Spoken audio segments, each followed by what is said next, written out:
Black and white televisions were still warming up when a handful of 1960 singles stomped the fuzz pedal and left the polite pop crowd blinking. These 13 cuts didn't wait for a genre name. They just turned everything up and let the distortion introduce itself. Number 1, You Really Got Me by the Kinks. Girl, you really got me going. You got me so I don't know what I'm doing. Ray Davies wrote the bones of the tune on his parents' upright piano in Muswell Hill, London, spring 1964, then tightened the melody during weekday lunch breaks while he worked at a tailoring shop on Shaftesbury Avenue. Guitar tone became the obsession. Dave Davies blew the speaker of a 5-watt Alpico practice amp, jabbed the cone with a knitting needle for extra tear, and wired the mangled box in series with a Vox AC30. Engineer Bob Auger had to patch a second limit amp in the control room because the fuzz overloaded Pi Studio's desk on the first take. The 15th of July, 1964. Producer Shell Tommy brought in session pianist Arthur Greenslade to double the chord stabs. Jimmy Page, often rumored to be on the date, confirms he only watched. Pi pressed 1,000 test copies in August 1964. 6 days later, the single sat at number 1 on the UK chart, nudging the Beatles from the top slot. Reprise shipped the record across the Atlantic on the 19th of August with a $5,000 radio promo budget. WINS New York added it in heavy rotation. KHJ Los Angeles followed, noting phone requests doubled whenever the title was teased. The song reached number 7 on the Billboard Hot 100 for the week ending December 12, 1964, and stayed in the top 40 for 7 weeks. Unusually long for a British import without a U.S. tour to back it. Gibson guitar sales in Chicago jumped 23% that quarter, a fact local dealers credited to that new Kinks buzz thing. Eddie Van Halen heard the track on Pasadena's KRLA at age 10, later built his Brown sound around the same power chord crawl, and chose the song for Van Halen's debut single in 1978. A second top 40 life for the same 3-chord blueprint. Number 2, My Generation, The Who. Just talking about my generation.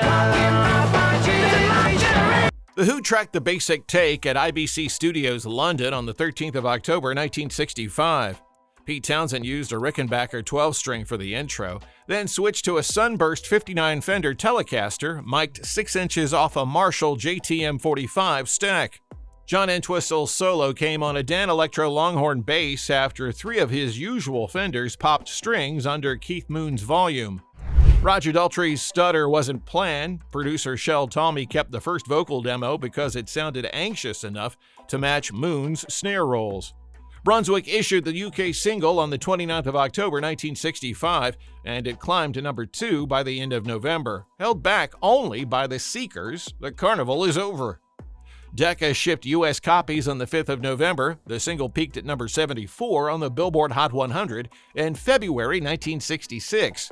But in San Francisco, it hit top 10 on KYA-AM, foreshadowing the city's later love affair with Feedback.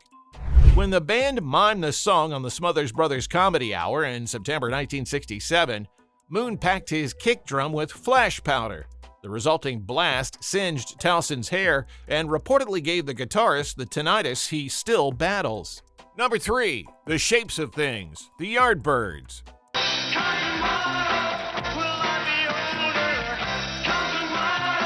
The Yardbirds booked into EMI Studio 2 in January of 1966, armed with a new gadget, a tone-bender fuzz box Jeff Beck had bought on a Denmark street the day before.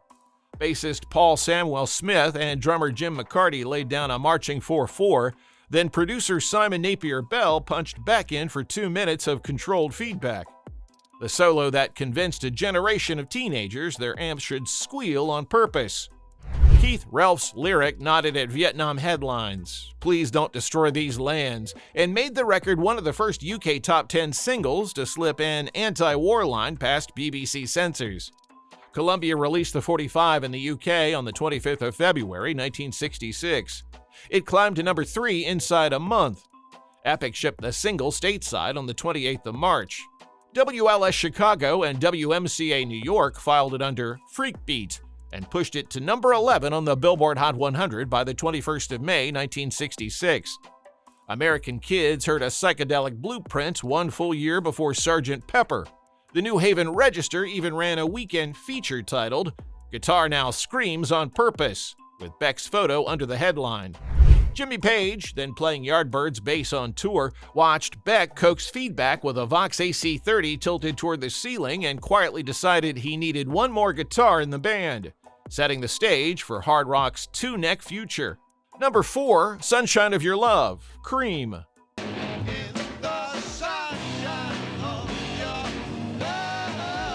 Jack Bruce hit on the descending bass line after seeing Jimi Hendrix at London's Savile Theatre, 29th of January, 1967. He hummed the phrase on the taxi ride home, afraid to lose it before breakfast. Cream recorded the song at Atlantic Studios in New York City starting the 3rd of May, 1967. Engineer Tom Dowd put Bruce's EB3 through a direct box, still rare on rock dates, while Eric Clapton dialed his SG into a Marshall stack and rolled the tone pot almost closed. The birth of what guitar magazines later called the woman tone. Producer Felix Pappalardi added the staccato chord punches so the verse wouldn't feel like a blues rehearsal. Atco issued the single in the United States on the 1st of December 1967. It entered Billboard's Hot 100 at number 86 2 weeks later, climbing steadily to a number 5 peak on the 16th of March 1967 and crossing 1 million U.S. sales in April. UK executives doubted a heavy blues riff would fly on pop radio and waited until the 14th of June 1968 to release a British 45. It stalled at number 25, though John Peel played the album cut nightly on Top Gear and called it 3 musicians, 1 demolition crew. US stations favored the 3-minute 3-second single, but FM jocks let the full 4 minutes 10 seconds roll, often segueing into a PSA about hearing protection. After 3 straight minutes of Pappalardi's cowbell, the advice felt timely. Number 5, Purple Haze, the Jimi Hendrix Experience.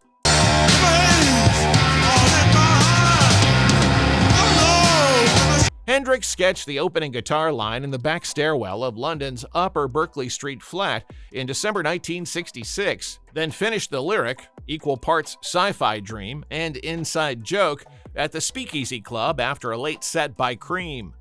He, Noel Redding, and Mitch Mitchell cut the basic track at Delane Lea Studios on the 11th of January 1967, with engineer Eddie Kramer driving a Stratocaster through a Dallas Arbiter fuzz face and Roger Mayer's brand new Octavia prototype. Kramer later recalled nudging the faders while Hendrix shouted, "More edge! More edge!" a request that nearly clipped the console's red lamps.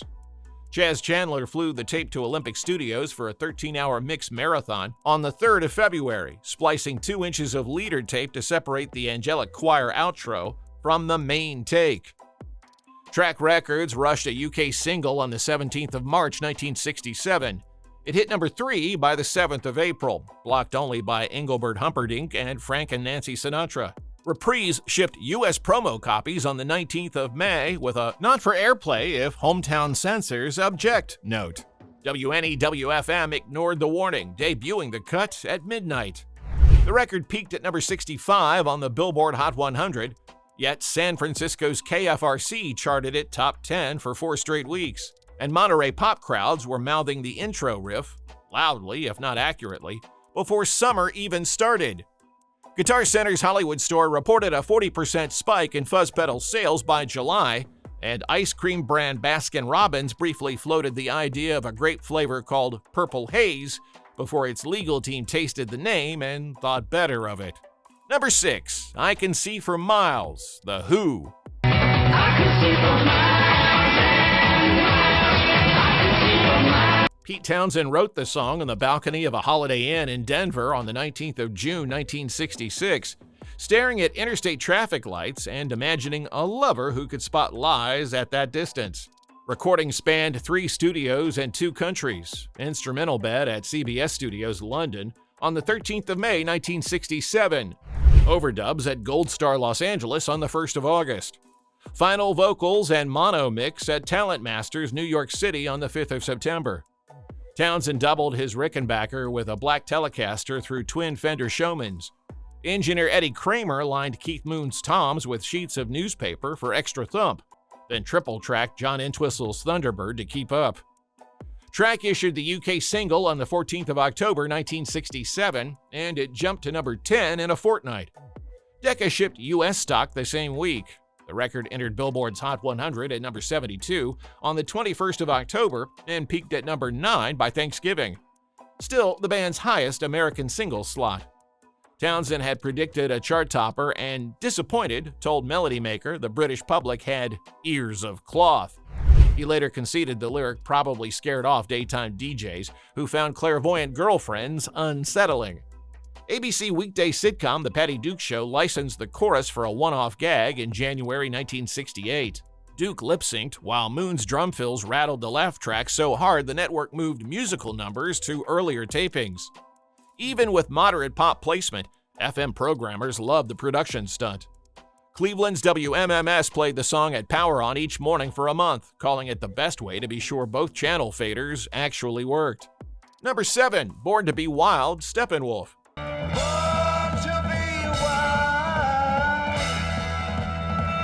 Mars Bonfire, formerly of the Sparrows and then a Toronto cab driver, wrote the song in March 1967 after spotting a billboard for a motorcycle shop on Sunset Boulevard. He demoed it on a rented Harmony acoustic, pitched it to his brother's new Los Angeles band, and watched producer Gabriel Meckler slam the arrangement into place at American Recording Studio on the 5th of March 1968. Guitarist Michael Monarch ran a fuzzed Gibson SG into 2 piggybacked Fender Showmans, while organist Goldie McJohn fed a Leslie cabinet so hot the studio patched in a fire extinguisher just in case. The mix left every channel in the red. Engineer Richard Podelar kept it, calling the distortion air you can hear.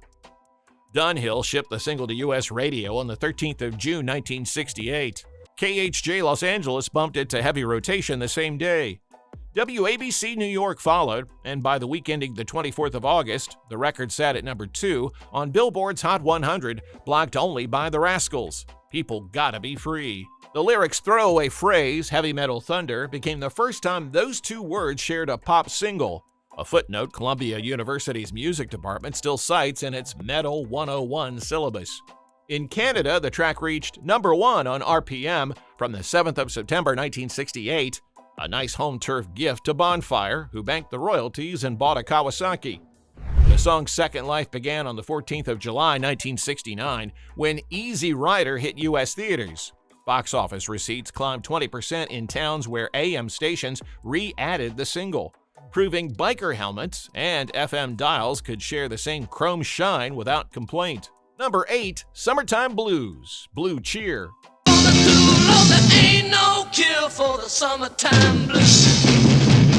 San Francisco's loudest trio lifted Eddie Cochran's 1958 hit, turned every knob clockwise, and tracked it at A&R Studios, New York, on the 9th of September 1967. Lee Stevens drove a 100-watt Marshall stack.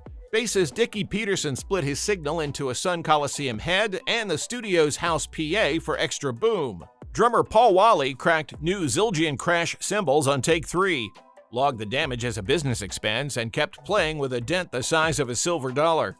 The resulting master peaked at 110 decibels in the control room. Engineer Gary Kellgren later said the VU needles looked like windshield wipers. Philips released the full Vince Bus Eruptum LP on the 5th of January 1968, then carved a 2-minute 47-second single edit for AM on the 22nd of February. KLIF Dallas and WKNR Detroit spun it first. Billboard dated its Hot 100 debut the 16th of March at number 97. The Roar crept to number 14 by the 8th of June 1968, making it the heaviest track U.S. pop radio had tolerated to that point. UK sales were modest, number 24 record retailer, but Melody Maker still ran a front-page piece titled, "Is This the Loudest Band in the World?" Blue Cheer obliged by shipping 15 Marshall cabinets to their 31st of August 1968 Santa Monica show. The LA Times reported ceiling plaster dusting the front rows during the bass break. After one more minor chart nibble, the group faded, but their clipped, overamped Summertime Blues set a decibel bar no volume knob daredevil has stopped chasing since. Number 9, Helter Skelter, The Beatles.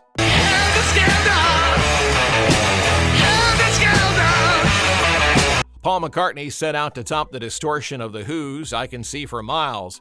He booked an evening block at EMI Studio 2 on the 18th of July, 1968, told George Martin he wanted complete chaos, and pushed the band through 18 takes that ran as long as 12 minutes. Ringo Starr's drum kit lost 2 lug screws during the final pass. Engineer Ken Scott stuffed a soot-black tea towel over the snare to keep it from rattling itself apart. McCartney double-tracked a 1962 Epiphone Casino straight into an overdriven Fairchild limiter, then screamed the outro until his voice cracked. Ringo's off-mic, "I've got blisters on my fingers," is literal. Apple issued the Beatles' White Album on the 22nd of November 1968. AM playlists stuck to Obladi, but FM rock jocks loved the racket. New York's WNEW-FM premiered the cut Thanksgiving night. KPPC Pasadena followed, warning listeners to back off the volume knob. Though never a 1960s U.S. single, Helter Skelter charted as the flip of Got to Get You Into My Life when Capitol re-promoted that old Revolver track on the 7th of June 1976. Radio flipped the disc and pushed Helter to number 12 on Billboard's Hot 100 for the week ending the 14th of August, 1976. Aerosmith and Motley Crue later covered the song almost note for note, crediting McCartney's 3-chord Cyclone with showing hard rock guitarists how ugly loud could be. Number 10, In-A-Gadda-Da-Vida, Iron Butterfly.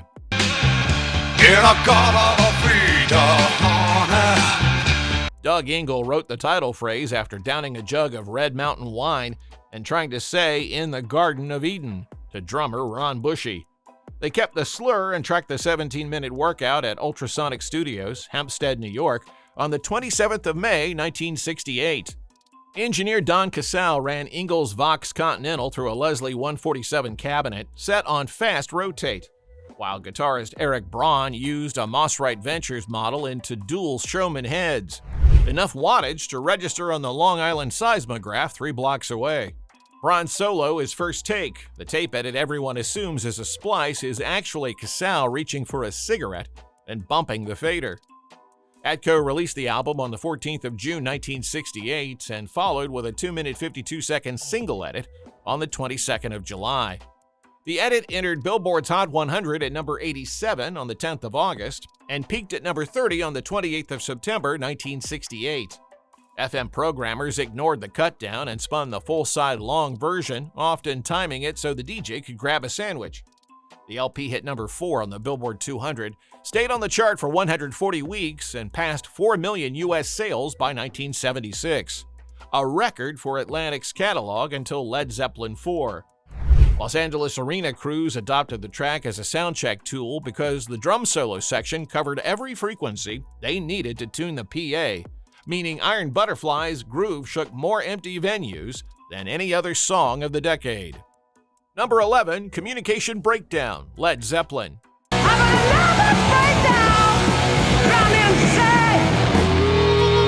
Jimmy Page sketched the song in his Pangbourne boathouse summer of 1968, aiming for something he could play entirely with rapid downstrokes. No small trick at 170 BPM. Zeppelin tracked it at Olympic Studios in London on the 4th of October 1968, the first day of sessions for their debut LP. Page used a 1959 Telecaster through his battered Supro combo, volume at 10. Engineer Glenn Johns sent the mic signal straight to tape with 0 compression, explaining later the amp was already doing the damage. John Paul Jones overdubbed a bass line locked to John Bonham's 4-on-the-floor kick, and Robert Plant cut the vocal in one pass after a cup of Builder's tea spiked with honey. Atlantic shipped promo singles to U.S. stations on the 19th of January 1969, 1 week after the album's street date. Top 40 programmers passed, but FM outlets like KSAN San Francisco and WNEW-FM New York hammered the track. By March, the LP had climbed to number 10 on the Billboard 200. Guitar Player Magazine's July 1969 Reader poll listed Page's staccato solo as the hardest 15 seconds to learn, 3 years before Johnny Ramone openly borrowed the downstroke sprint for the Ramones' entire catalog. UK radio mostly ignored the cut, yet Melody Maker still named it Pick of the LP, noting that the riff sounds like a man breaking his own telephone in half. Number 12, Kick Out the Jams, MC5. Kick out the jams, done kick 'em out. The MC5 recorded the track at Detroit's Grand Ballroom on the 30th and 31st of October 1968, with producer Jack Holzman hiding an 8-track recorder behind stage curtains to dodge union rules. Wayne Kramer and Fred Sonic Smith cranked twin-fendered twin reverbs until the house electrician warned the power feed was flirting with brownout. Singer Rob Tyner's opening shout, "Kick out the jams, motherfuckers!" stayed on the take despite Elektra Brass begging for a cleaner cut. Elektra pressed the uncensored album on the 22nd of February 1969. Hudson's department stores in Detroit refused to stock it, so the band took out a full-page Detroit Free Press ad telling readers to stick it to Hudson's. Hudson's dropped every Elektra title, Elektra dropped MC5, and Atlantic picked them up a month later with orders to keep microphones away from press releases. The 7-minute single Edit hit U.S. rock stations on the 10th of March 1969, charting at number 82 on Cashbox, but missing Billboard's Hot 100. FM airplay mattered more than single sales in Motor City garages. The LP reached number 30 on the Billboard 200 and sold 200,000 copies in its first year. Plenty for a live album taped on a shoestring. FCC complaint letters rolled in from Wisconsin, Illinois, and Texas. Elektra's legal staff filed them under souvenir correspondence. By 1975, graduate students at Wayne State University were writing thesis on the song's 4-bar chord loop. But local AM oldie stations still faded the intro after Tyner's first "Yeah," proving some buttons remained too hot to push in daylight. Number 13, 21st Century Schizoid Man, King Crimson. 21st century schizoid man. Robert Fripp, Ian MacDonald, and lyricist Peter Sinfield shaped the song in the cramped basement of London's Fulham Palace Cafe in the summer of 1969, rehearsing so loudly that a bakery upstairs complained the snare rattled the proofs. Crimson tracked the bulk at Wessex Sound Studios on the 21st of August, 1969. Fripp's Gibson Les Paul Custom into a high-watt full stack. MacDonald's alto sax pushed through a fuzz box designed by studio tech Robin Thompson, and Greg Lake's vocal distorted by engineer Barry Godber, overloading the limiter on purpose. The middle instrumental, nicknamed Mirrors, runs 144 BPM and required a cue light because the odd bar cycles made the band dizzy in the control room playback. Island shipped the album In the Court of the Crimson King to UK shops on the 10th of October 1969. The track never appeared as a single, but DJ John Peel spun the full 6-minute 59-second cut on Top Gear the next day, uninterrupted, save for Peel's muttered "good grief" at the fade. Atlantic released the LP in the United States on the 29th of October. WMMS Cleveland and KSAN San Francisco added Schizoid Man to heavy rotation, helping the album reach number 28 on the Billboard 200 by February 1970.